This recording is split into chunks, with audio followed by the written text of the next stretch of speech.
ఏవైందమ్మా ఈనాడు చినబోయాడే సూర్యుడు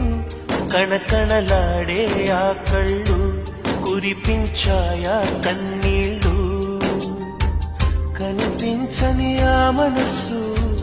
వెన్నని ఎవరికి తెలుసు అంతా తన వాడే అయినా తను ఒంటరివాడే ఏవైందమ్మా ఈనాడు చినబోయాడే సూర్యుడు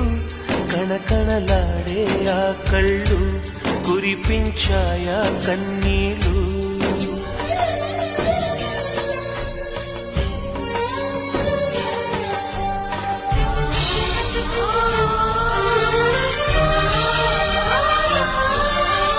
గుడిని దేవుడిని విడదీసే విపరీత